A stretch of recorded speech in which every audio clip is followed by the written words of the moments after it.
Clean up nicely before you leave, you useless jerk. That insolent and arrogant young employee, Jason, from our client company. He had the audacity to call me, the CEO, a useless jerk. In all my years of work, I've never been insulted like this. Well, I have an idea. All right, we'll cancel the $300 million contract then. What? Jason didn't seem to care when he heard the word $300 million and responded with more disdain, calling me a low-level employee. But he won't be able to keep that attitude for long. I'll make him change his arrogant attitude. Let me make it clear, making me angry is the worst mistake he could ever make. He'll learn firsthand that it's already too late to regret it. I am Thomas Hanks, 55 years old. I'm the CEO of your corporation, a major food manufacturer. I got interested in the food manufacturing business when I worked as a part-time employee in production at this company during high school.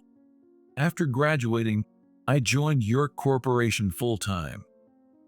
While working diligently as an employee, I gained knowledge in management and job skills.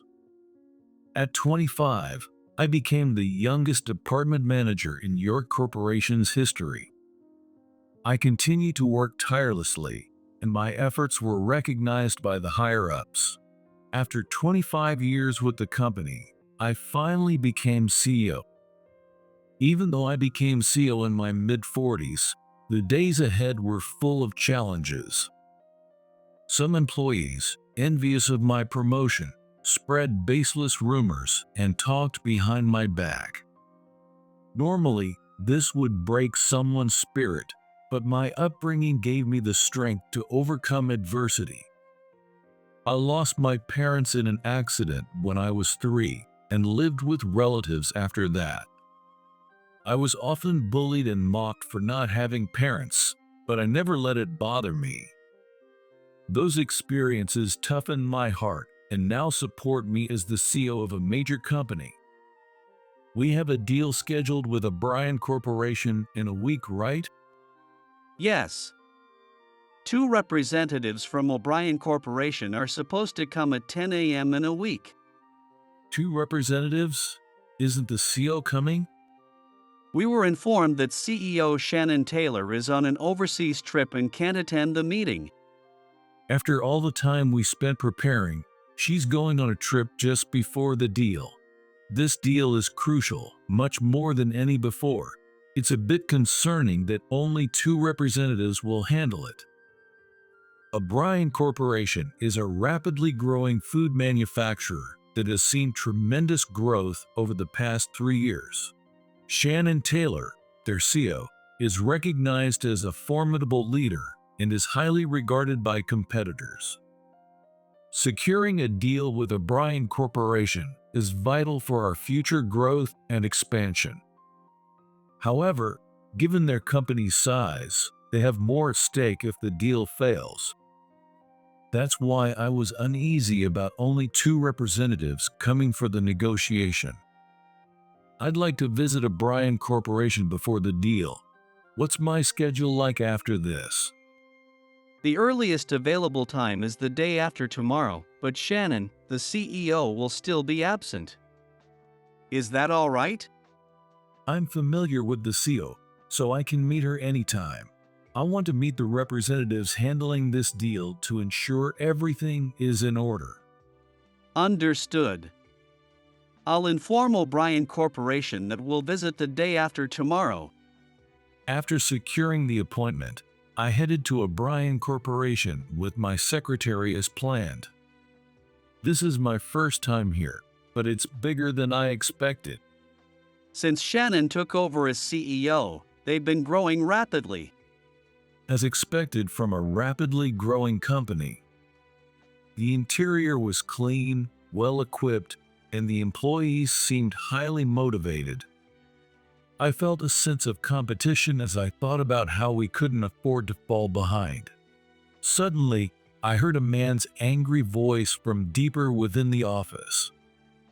My secretary noticed it too, but the employees of O'Brien Corporation seemed unfazed, as if they were used to it. Despite the continuous yelling, the employees carried on with their work. As I moved towards the source of the shouting, my secretary looked worried and suggested, We should avoid getting involved. but after hearing it, I couldn't just ignore it. If this was a significant issue, not addressing it now could lead to bigger problems later. My instincts as a longtime CO told me this. Wait here. I told my secretary and headed towards the voice alone. The closer I got, the louder the man's yelling became. Additionally, I heard loud noises, as if something was being broken. I reached a room. The sound is coming from here. The sign on the door said, "Storage room." The man's voice was coming from inside. I grasped the doorknob and slowly opened the door. Inside was a young man in a suit. "What are you doing here?" The moment he heard my voice, he glared at me sharply. Huh? Who are you? You can't just barge in here, outsider. It seemed this man's voice was what we heard in the hall. Hey, didn't you hear me? I said get out. "I can't do that. Your voice was loud enough to be heard in the lobby." Huh? Who do you think you are? Annoyed by my tone, the man came up to me and grabbed my collar. You're not from this company, are you? I don't know who you are, old man, but don't interfere with what I'm doing. If you keep babbling, I'll deal with you right here and now. Just then, the man's phone rang from his chest pocket. He clicked his tongue, released me, and left the storage room. The name on his tag was Jason. I looked around and saw items scattered on the floor, which must have fallen from the shelves. That was the source of the loud noise. Looking around, I thought to myself, he really went all out. It seemed Jason had taken his frustration out on the objects. Leaving the storage room, I spoke to a nearby employee. "The room is a mess. Inform whoever is in charge." I returned to my waiting secretary. Are you all right, sir? "I'm fine." I'm glad to hear that. The Chief of General Affairs will be here soon. "Good." The Chief of General Affairs was supposed to give me a tour of the company in the CO's absence. "Thank you for waiting," the chief said as he arrived hastily. "Thank you for your time today." With his thorough tour, I learned about the differences between our companies. He explained their daily operations, employee training methods, facilities, and more. As expected from a leading company, there are many practices we'd like to adopt. Thank you very much. Hearing this, the chief beamed with pride. However, I had one pressing question. About the upcoming deal, I heard Shannon won't be attending, and only 2 representatives will be present. Is it really all right without her? This deal is crucial for both your corporation and O'Brien Corporation. The chief looked surprised as if he was hearing this for the first time. Is that so? I learned that the General Affairs Department wasn't involved in the deal and didn't know much about it. "Can I ask one more thing? Could you tell me a bit about an employee named Jason?" The chief replied, Of course, I know Jason. He's considered a future leader of O'Brien Corporation. "I must have misheard. That arrogant and violent man, Jason, a future leader." The chief looked puzzled by my skepticism. Just then, my secretary interrupted. Sir, it's almost time for your next meeting. We should head back. What? Already? I see. Well, at least we got to visit O'Brien Corporation today. Thank you for your time.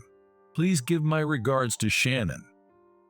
It seemed the incident with Jason had taken more time than expected.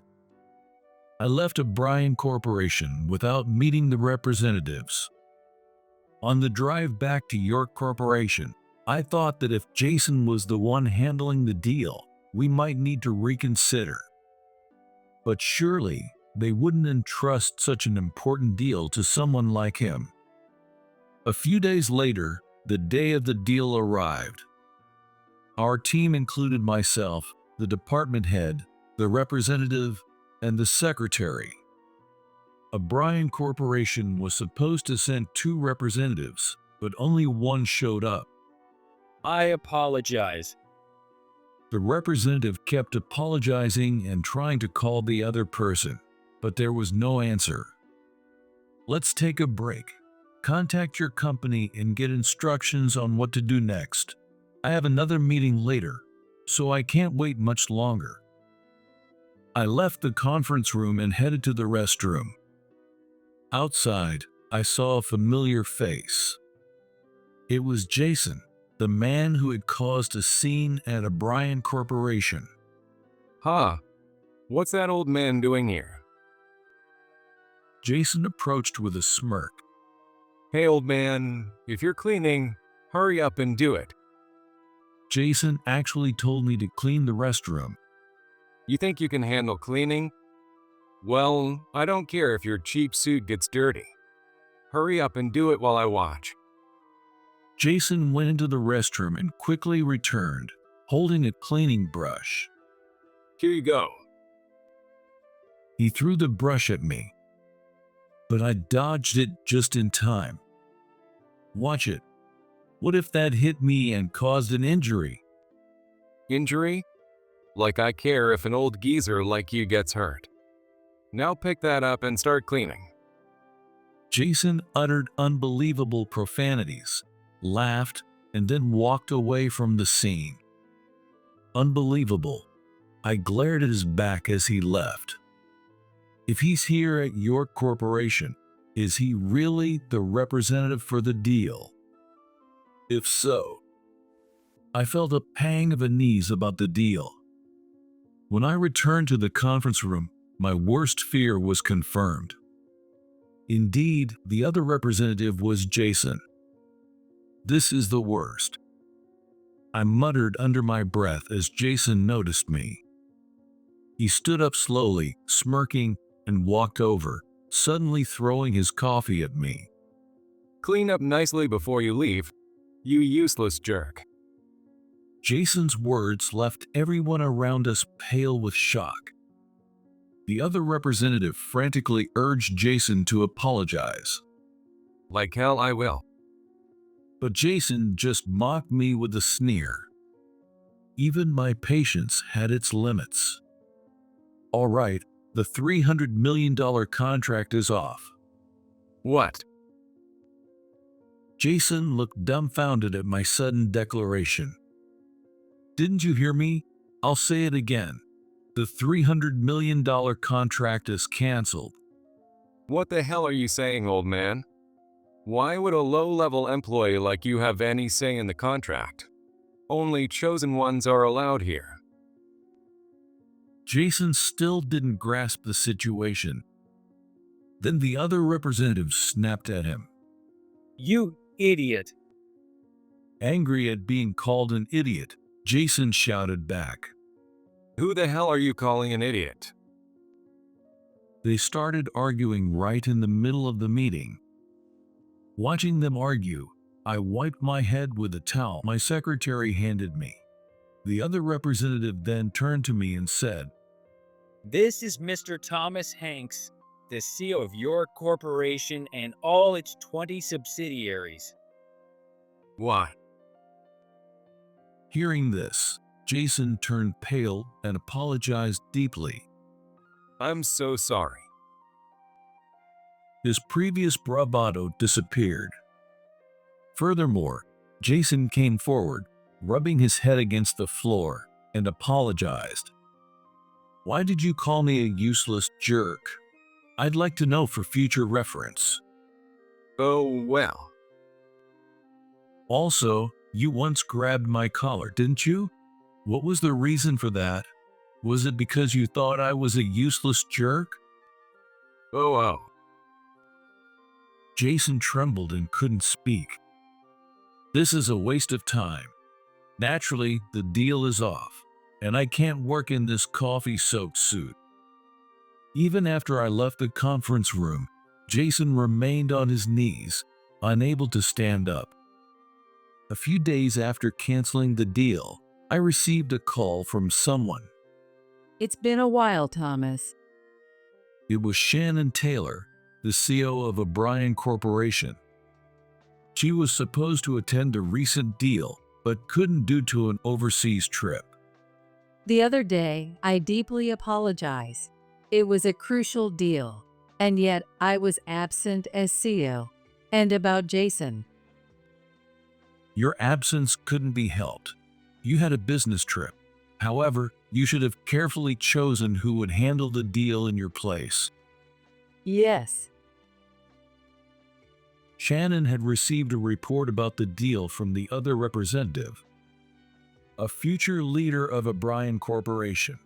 If you truly believe that, then O'Brien Corporation has no future. That's harsh. I don't want to say this, but as the CEO, you're also responsible for the mistakes of your employees. Moreover, there's another reason I canceled the deal. What do you mean? I explained everything that happened with Jason, and Shannon was speechless. All that happened? Expecting someone to be competent just because they're young or promising is a fantasy. Reality requires more. I'm truly sorry. Shannon could only respond weakly. In any case, you need to address this properly. Yes. After hanging up with Shannon, I sighed deeply and muttered to myself, "It's tough to speak harshly to someone you know." The next day, Shannon and Jason came to your corporation. They brought cakes from a famous bakery that had been gaining immense popularity recently. This is to apologize for the trouble I caused. If you have time to bring this, you should have taken the deal seriously from the start. You clearly didn't understand the importance of this deal. That's not true. Jason denied it, but it was obvious he didn't grasp the gravity of the situation. Is it really not true? Do you know how much effort your CEO put into this deal? What? Shannon had spent a year preparing for this deal, almost without a break, alone. And just as she was on the brink of closing the deal, a business trip abroad coincided. Given her own efforts, she must have felt deeply disappointed. As a CEO, she had to suppress her feelings and ensure the deal's success. That's why she entrusted the task to Jason, considered the most promising employee in the company. I didn't know that. But the person she trusted turned out to be a huge problem. Jason acted arrogantly and selfishly, causing this fiasco. Even though it was a single person's mistake, it was also a failure of the company to appoint him. Jason stood there, stunned. Your selfish and arrogant behavior caused this mess. If you had basic professional manners, this wouldn't have happened. Reflect on your actions, if you still have a future. Jason, we will discuss your punishment with the upper management and inform you soon. Until then, you're on leave. Well done. From now on, improve your ability to judge people. Yes. I just felt relieved that it was over. When I noticed something strange about Jason, who had been in a daze. Why me? What did I do wrong? It's your fault for entrusting the deal to me. Damn it. This is bullshit. Jason? In that moment, Yeah. Jason swung his right arm, aiming to punch Shannon, who was beside him. "Look out!"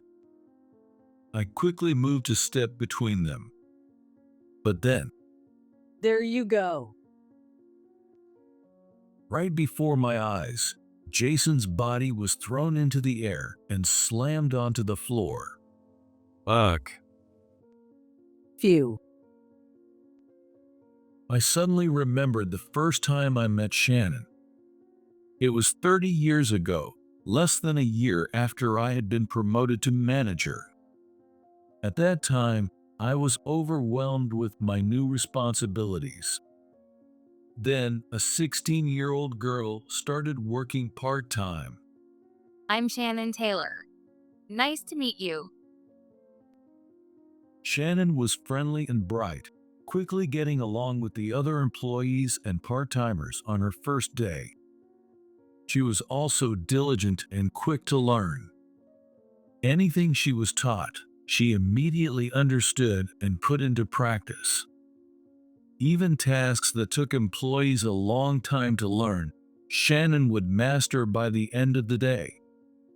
Everyone in the company began to have high expectations for her, including me.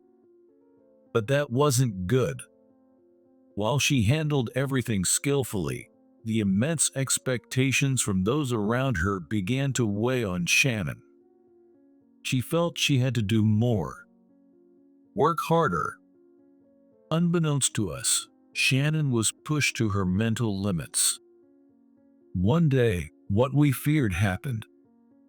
During work, Shannon was given instructions by an employee and then threw that employee. Fortunately, the employee only suffered a scratch on the arm, but Shannon was so shocked that she had a seizure and collapsed. She was rushed to the hospital.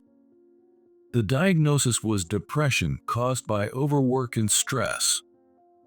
High expectations, diligent and uncomplaining. Shannon had unknowingly been carrying a ticking time bomb. Less than a week later, Shannon left the company. I wanted her to stay, but given the incident, the company had no choice but to let her go. Many employees felt relieved, not wanting to work with someone who caused such an incident. Even the part-timers who had been close to her were glad she was gone and hoped she wouldn't return. However, unlike the others, I thought differently. I believed it was my responsibility as the manager that Shannon was driven to such an extent. No matter how busy I was, if I had paid more attention to her, I might have been able to help. That regret stayed with me all these years. That's a nostalgic story. I'm truly sorry for what happened back then. Despite being there, I failed to help an important colleague. Shannon chuckled. What are you talking about? I am who I am today because of you, Thomas. That's news to me. After I left the company, I was so worried about what people thought that I couldn't even go outside. I spent my days alone at home, and my parents were exasperated. It was like living in hell. But you came to visit me every day. Do you remember? Of course, I remembered. I went to see Shannon every day after work. No matter how late I finished work, or even on my days off, I visited Shannon every day. Part of it was concern, but mainly it was to apologize for her having to leave the company because of my shortcomings. Naturally, your parents didn't welcome me. Every visit, they told me to leave and never come back. They even posted a no soliciting sign once. Yes, they did. They thought you were some weirdo for coming every day. But my parents understood that you were sincere and hardworking. They even said they were actually happy you visited and apologized for being so emotional. Really? That's good to hear. Hearing this, I couldn't help but shed a tear. Because of those visits, I wanted to be like you, Thomas. From there, Shannon told me things I never knew. After leaving the company, she graduated from high school and joined O'Brien Corporation, a food manufacturer. Her bright personality and diligent work ethic were recognized, and like me, she was promoted to manager at 24, the youngest in the company. As a manager, she continued to bring significant revenue to the company, leading to her promotion to department head and eventually becoming CEO at 40. When I became CEO, I was determined to secure a major deal with your corporation. I wanted to work with you, Thomas. By then, I was already leading a busy life as the CEO of your corporation. I see. I never imagined it would turn out like this. I plan to re-educate all my employees. It might take some time, but I will ensure we can work together again. I'm looking forward to it. We smiled at each other, and the atmosphere became calm. Suddenly, Jason, who had been thrown to the floor, stood up, panting heavily. You all talk too much. I don't care what happens to any of you. I'm going to crush every single one of you. Ugh. In an instant, Jason was thrown to the floor again. It was my secretary who had thrown him this time. With a calm face, he spoke to Jason in a low, angry voice. Enough is enough. I forgot you practice self-defense. Yes, and I also have some judo training. What belt do you hold? A 6th degree black belt. Hearing that, Jason was completely disheartened and hung his head low. More of a bodyguard than a secretary, huh? A secretary to be proud of. I'm honored. Afterward, Jason took responsibility for the failed deal and resigned from O'Brien Corporation. The failed deal had significant repercussions, resulting in a staggering $100 million in damages. Although Jason could never pay such an amount in his lifetime, Shannon decided to hold him fully accountable. Since his resignation, Jason has reportedly been working from morning till night every day. It's unimaginable how long he will have to live that way, but he has no choice but to accept the consequences of his actions. In my opinion, it's just desserts. That's all there is to it. Meanwhile, 1 year after the deal was canceled, Thomas, I'm looking forward to working with you today. likewise. Finally, the deal with O'Brien Corporation was successfully completed. There were many twists and turns, but from here on, we intend to cooperate and further grow both companies. Of course, we will prioritize employee education, and as a company that values sincerity and kindness, we will continue to work together for our customers. This is the vision of your corporation and O'Brien Corporation. It might take years, but we will make it happen.